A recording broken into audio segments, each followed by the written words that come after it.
حضور پاک صلی اللہ علیہ وسلم کی عمر مبارک 35 سال جب ہوئی تو بیت اللہ شریف میں مکہ کی وادی میں ایک سیلاب آیا، اور شروع سے ہی بیت اللہ شریف کا جو مقام ہے باقی زمین سے وہ ذرا نیچے ہے، ڈاؤن ہے۔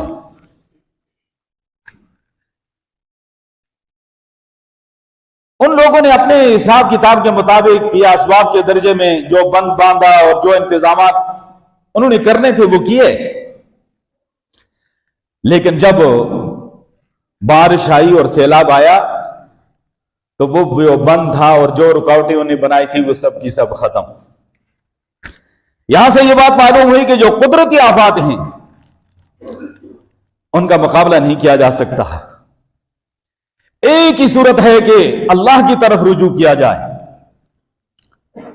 اور یہ جو لوگ باتیں کرتے ہیں یہ بہت خطرناک قسم کے الفاظ بولتے ہیں کہ ہم قدرتی آفات کا مقابلہ کریں گے۔ استغفر اللہ، قدرتی آفات کا مقابلہ ہو ہی نہیں سکتا ہے، انسان تو کمزور ہے، عاجز ہے۔ اللہ کی ذات عالی کی طرف رجوع کیا جا سکتا ہے، استغفار کیا جا سکتا ہے، اللہ سے مانگا جا سکتا ہے۔ باقی اسباب کے درجے میں انتظامات علیحدہ چیز ہے، ان انتظامات کو معاذ اللہ قدرتی آفات کا مقابلے کا نام نہ دیا جائے۔ آج کی سپر طاقت جس کو اپنی ٹیکنالوجی پہ ناز اور ہر طرح کی مشینری اور ہر طرح کے ساز و سامان کے باوجود ساری کی ساری ٹیکنالوجی آگ کی ایک چنگاری کے سامنے ڈھیر ہو گئی، اور وہ لوگ ان کی آنکھوں کے سامنے ان کے محلات اور ان کے آبادیاں جل رہی ہیں۔ یہ وہی لوگ تھے جنہوں نے، ان کے بڑے نے کچھ دن پہلے کہا تھا کہ میں غزہ کو صفحہ ہستی سے مٹا دوں گا، مشرق وسطی کو میں جہنم بنا دوں گا، ہمارے قیدیوں کو چھوڑ دو۔ اللہ نے اپنی قدرت کا کرشمہ دکھایا، اور ساری ٹیکنالوجی کے باوجود اور سائنسی ترقی کے باوجود وہ بے بس ہو گئے۔ قدرتی آفات کا مقابلہ نہیں کیا جا سکتا، یہ اللہ کا عذاب تھا، یہ اللہ کی پکڑ تھی، یہ اہل غزہ کی بدعاؤں کا اثر تھا، یہ اہل غزہ کی بدعائیں تھی۔ آج دنیا والوں نے ان کو لاوارث چھوڑ دیا، روئے زمین پہ ان کا کوئی پرسان حال نہیں تھا۔ غیر مسلموں کو چھوڑ دو، دو بھائی عرب مسلمانوں میں سے بھی کوئی ان کے ساتھ کھڑا ہونے والا نہ تھا۔ اللہ نے ان کی مدد کی اور اللہ نے ان کی فریاد کو سنا۔ تو بہرحال خوش آئندہ بات ہے کہ چلو آج کل کہہ رہے ہیں کہ جنگی معاہدہ ہو گیا ہے، میں اس کو جنگی معاہدہ نہیں کہتا۔ جنگی معاہدہ اس کو کہا جاتا ہے جو دو ہم پالا قوتیں اور طاقتیں ہوں اور آپس میں ٹکرا رہی ہوں اور ان کے درمیان جنگ بندی کی جائے تو اس کو کہا جاتا ہے جی یہ جنگ بندی ہے۔ وہاں پر نہتے مظلوم غزہ کے مسلمان ہیں، اور ادھر دنیا کی ساری طاقتیں اکٹھی ہو کر ان پہ آگ اور بارود برسا رہی ہیں، اور 1.5 سال سے زائد عرصے میں ہزاروں لوگوں کو شہید کر دیا اور لاکھوں لوگوں کو زخمی کر دیا، 25 لاکھ انسانوں کو بےگار کر دیا۔ یہ جنگ بندی نہیں ہے، یہ یک طرفہ ان کا ظلم تھا، ان کا جبر تھا۔ تو بہرحال خوش آئندہ بات ہے، اللہ کرے کہ یہ جنگ بندی تا دیر قائم رہے، ایسا نہ ہو کہ یہ درندہ پہلی کی طرح کچھ وقت سستانے کے لیے یہ ڈھونگ رچائے اور اس کے بعد سے تازہ دم ہو کر پھر دوبارہ حملہ آور ہو۔ اللہ کرے اسے نہ ہو۔ لیکن ان مظلوموں کی عظمتوں کو ہم سلام کرتے ہیں، ان بچوں کی عظمتوں کو ہم سلام کرتے ہیں، ان عزت ماں بہنوں بیٹیوں کی عظمتوں کو ہم سلام پیش کرتے ہیں، ان بوڑھے جوانوں کی عظمتوں کو ہم سلام پیش کرتے ہیں کہ ان ظالم درندوں کے سامنے وہ ڈٹ کر کھڑے رہے اور انہوں نے ایمانی قوت کا مظاہرہ کیا اور دنیا کے سامنے ثابت کر دیا کہ آج دنیا صرف طاقت کی زبان سمجھتی ہے۔ تو بہرحال میں عرض کر رہا تھا کہ قدرتی آفات کا مقابلہ تو نہیں کیا جا سکتا، مکے کی وادی میں سیلاب داخل ہوا، مطاف جو ہے وہ زمین کا حصہ ذرا نیچے ہے اور وہاں پانی بھر گیا، پانی رک گیا، بیت اللہ شریف کی بنیادیں جو ہیں وہ بیٹھ گئی، دیواروں میں دراڑیں پڑ گئی، اور یہ وہ ابراہیم علیہ السلام کی تعمیر ہے۔ اور یہ بھی آپ کو معلوم ہونا چاہیے کہ بیت اللہ شریف کی سب سے پہلے تعمیری جو کی تھی، مختصراً عرض کر دوں کہ اللہ نے فرشتوں کو حکم دیا تھا، اور حضرت آدم علیہ السلام نے بیت اللہ شریف کی تعمیر پھر کی، انہوں نے نشاندہی کی فرشتوں نے، اور کائنات کا جو سلسلہ اللہ نے یہیں سے پھیلایا ہے، یہ کائنات کا بالکل وسط اور درمیان ہے۔ اور یہی بیت اللہ شریف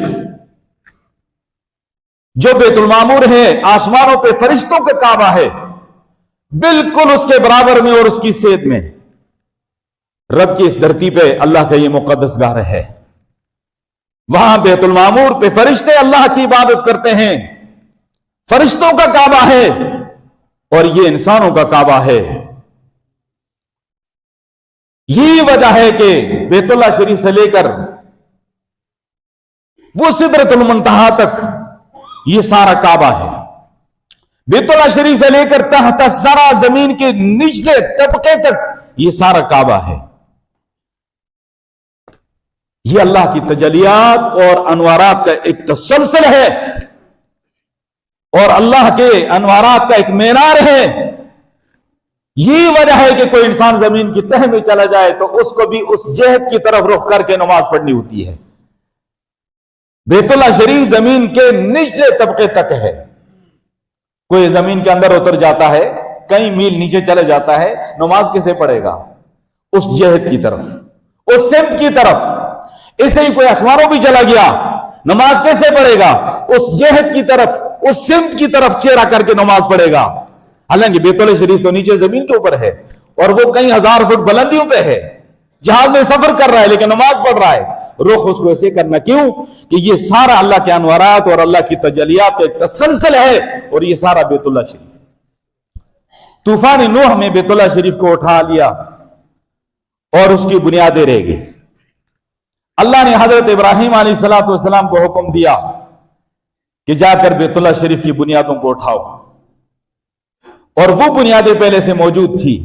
قرآن بھی اس کا ذکر کر رہا ہے، وَإِذْ يَرْفَعُ إِبْرَاهِيمُ الْقَوَاعِدَ مِنَ الْبَيْتِ وَإِسْمَاعِيلُ، اور جب بنیادوں کو اٹھایا ابراہیم علیہ السلام نے، اور ان کے ساتھ معاونت کر رہے تھے اسماعیل علیہ السلام، ساتھ ساتھ دعا مانگ رہے تھے، ربنا تقبل منا انک انت السمیع العلیم، اے اللہ ہم سے اس عمل کو قبول فرما، بے شک تو ہی سننے والا جاننے والا۔ اور ساتھ ہی بیت اللہ شریف کی تعمیر ہو گئی تو فرمانے لگے، ربنا فبعث فیہم، اے ہمارے پروردگار تیرا گھر تیار ہو گیا، بیت اللہ تیار ہو گیا، وبعث فیہم رسولا منہم، ان میں اپنا رسول بھیج دیجئے، اس اپنے مقدس گھر کے لیے امام بھیج دیجئے۔ اس کا مشن یہ ہوگا، یتلو علیہم آیاتک، ان لوگوں پہ تیرے قرآن کی آیتیں پڑھ پڑھ کے سنائے گا، وَيُعَلِّمُهُمُ الْكِتَابَ، اور کتاب کی تعلیم بھی دے گا، کتاب کی تلاوت بھی کر کے سنائے گا، وَالْحِکْمَةَ، اور اپنی سنتوں کو بھی بتائے گا، اپنے طریقہ بھی بتائے گا۔ اس کے نتیجے میں وَيُزَكِّيهِمْ، اور ان کو پاک کر دے گا۔ اے اللہ تو غالب حکمت والا، انک انت العزیز الحکیم، بے شک تو ہی غالب حکمت والا ہے۔ ابراہیم علیہ السلام نے جب یہ بیت اللہ شریف کی بنیادیں اٹھائی تو اللہ سے یہ دعا مانگی۔ آج ان بنیادوں کو دوبارہ اٹھانے کی ضرورت پیش آ گئی۔ ہوا یہ کہ جب دراڑی پڑ گئی تو سارے لوگوں نے مشورہ کیا، مکے کے اس وقت کے بڑے بڑے سردار، پیارے محبوب صلی اللہ علیہ وسلم کی عمر مبارک ابھی 35 سال ہے، لوگوں نے کہا کہ ہم تو ہاتھ نہیں لگائیں گے اللہ کے گھر کو،